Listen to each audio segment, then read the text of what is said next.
What I do is content. So this is what I do. I've been doing it for the past 8 years. I wrote 2 books on how to do it. And what I'm going to talk to you about today relates to anyone who has a website. So if you have a website, you do content.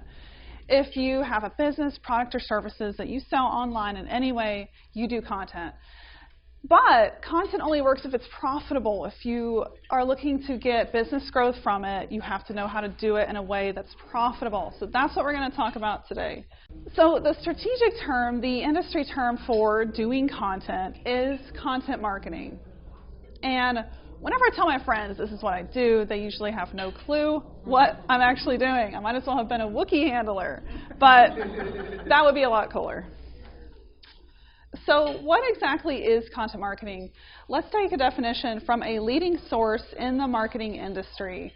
This comes from Content Marketing Institute, which is an 11-year-old publication created by the godfather of content marketing, Joe Pulizzi.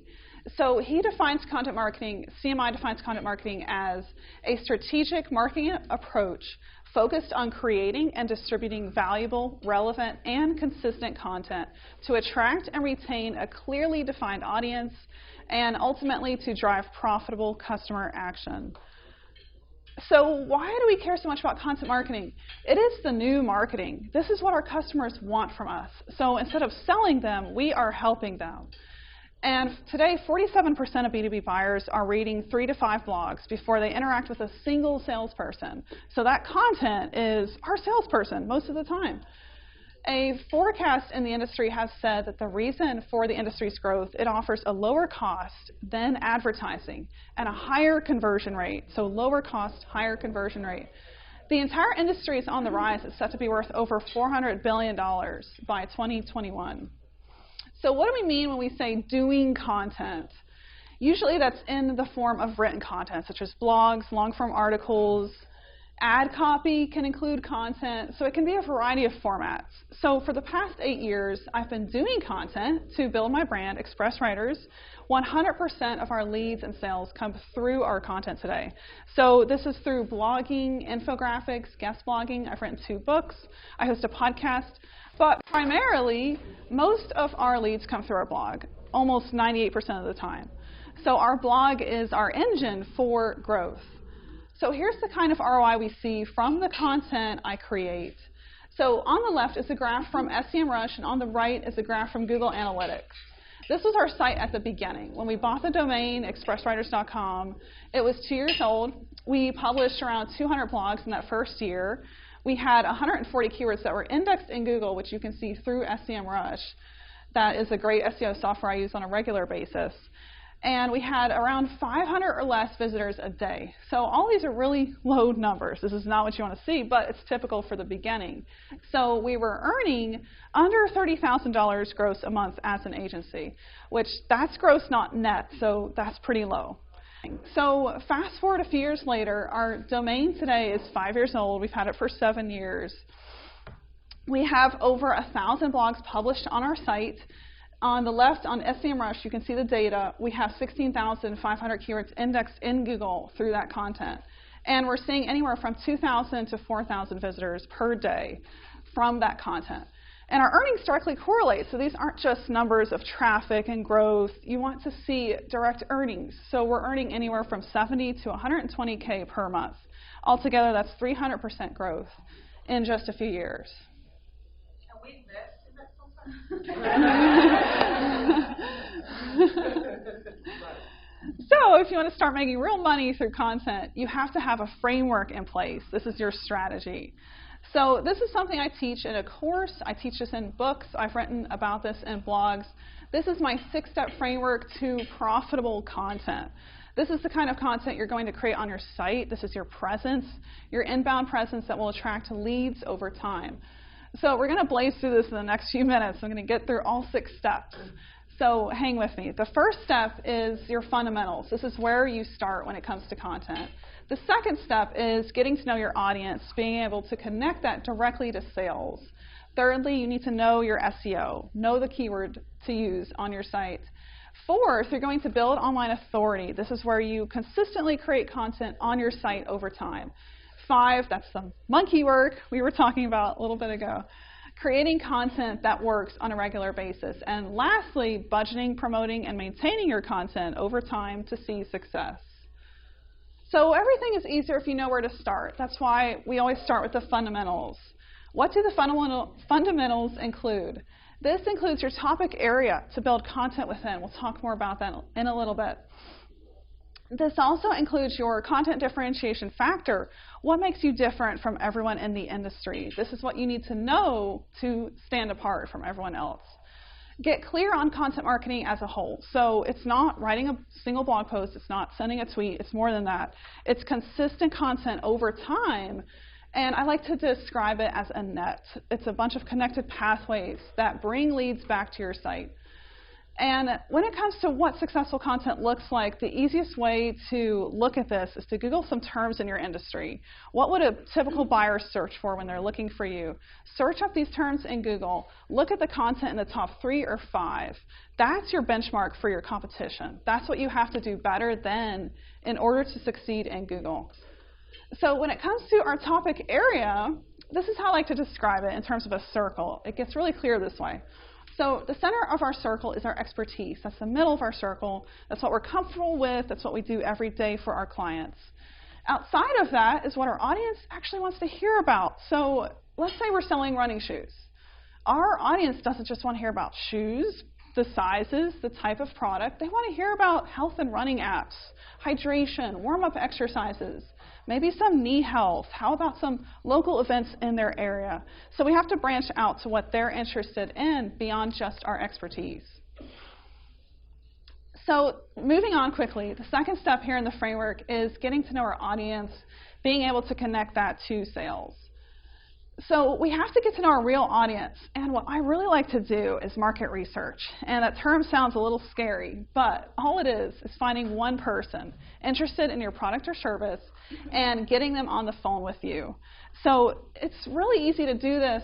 You can describe your service even if it's not live yet, even if you don't have a site. I've done this for courses before I launch them. I've done this for new products for my agency. Describe what you're going to sell. Post this on social media. It can be whatever platform you're most comfortable with. And ask for 30 minutes of someone's time who's interested in that product or service.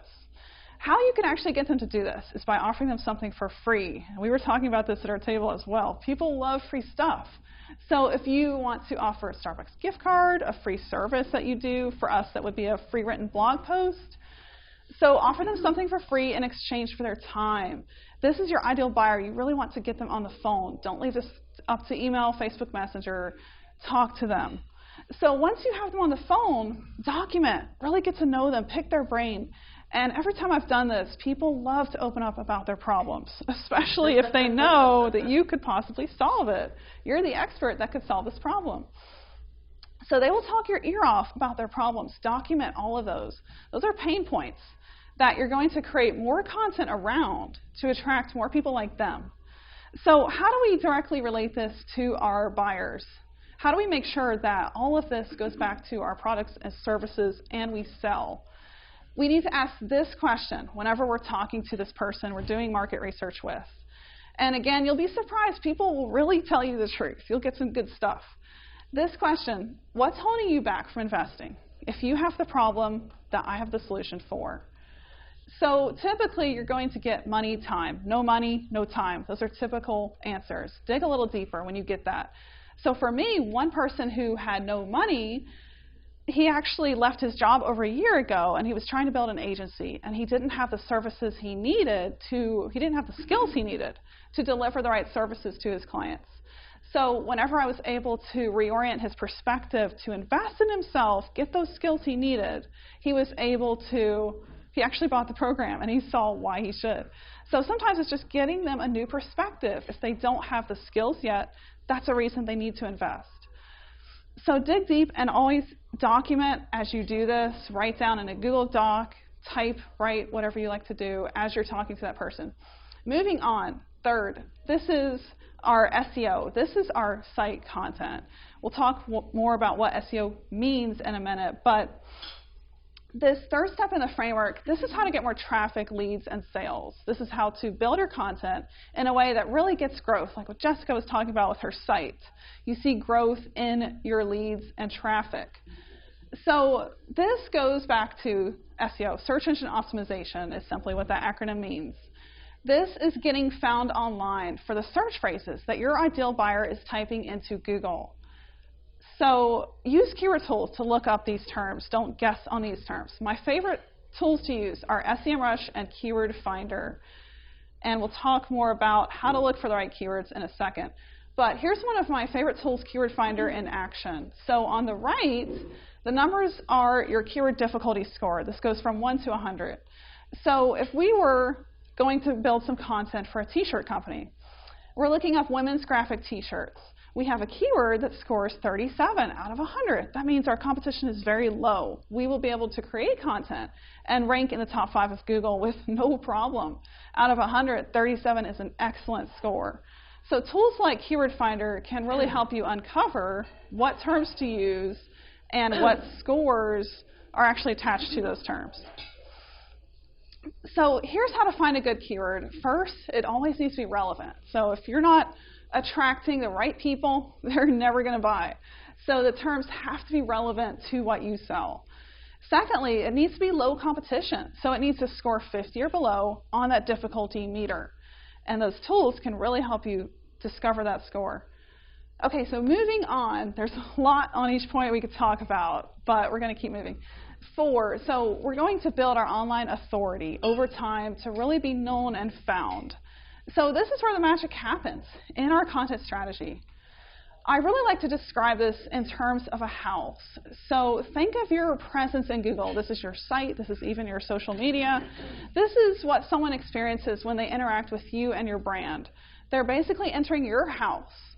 So the foundation of your house should always be your audience. This is who you're speaking to, and you can find that out through doing that market research and get some real pain points on who to talk to and how to talk to them.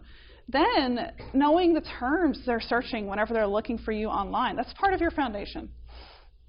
The other part, the main part of your house, is your content. So this is the monkey work. This is where you create content consistently to build a strong house. The roof of the house, this is what keeps our content safe. This is when we track, update, and maintain our content on a regular basis.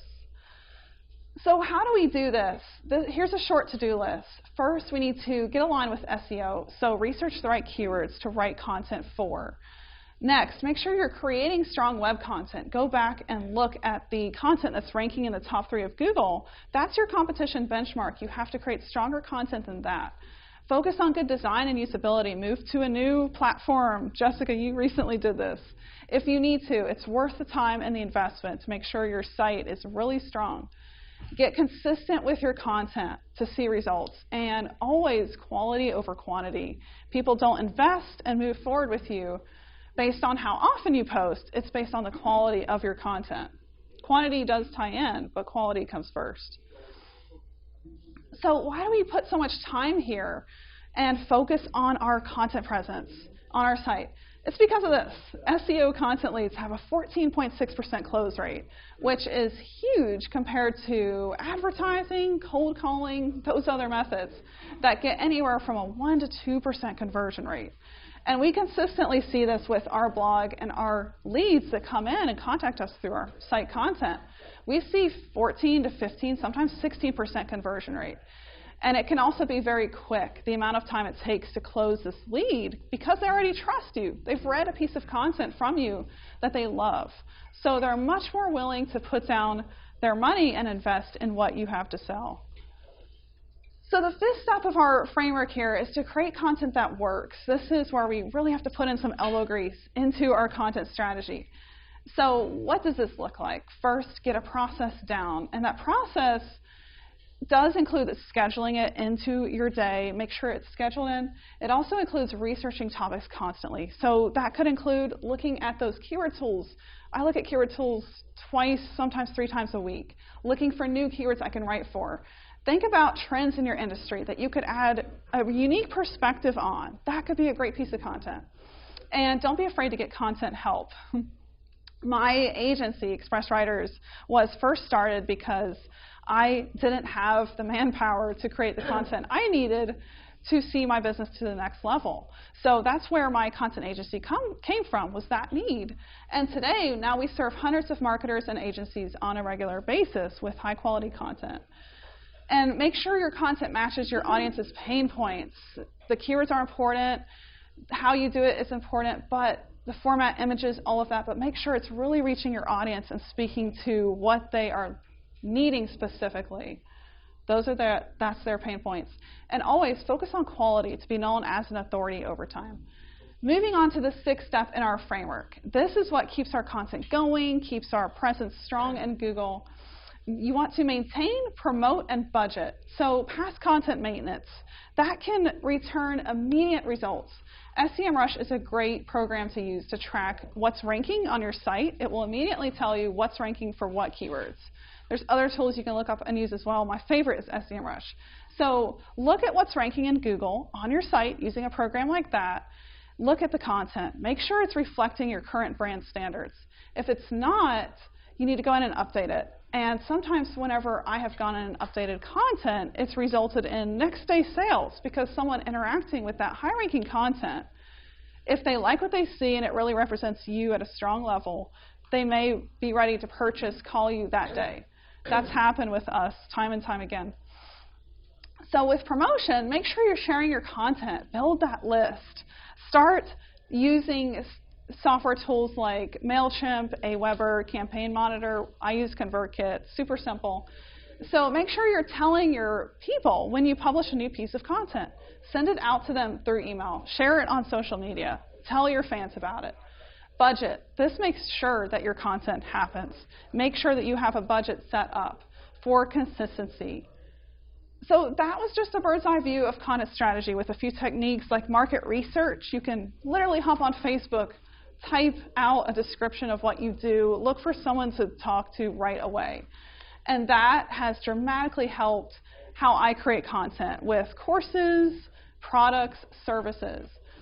So I do teach a 6-week program on content strategy at contentstrategycourse.com because there's a lot more here than what I talked you through. That was just a framework. So that's a wrap. You can find my books on Amazon. I have 2 books out. That's one of them. I actually brought a few copies for you guys today. If you don't have any, I think a few of you already have them. But talk to me after and I'll get you a signed copy. You can visit my agency at expresswriters.com. And I also have a podcast I didn't put on there, The Right Podcast. I think that's it. Thanks.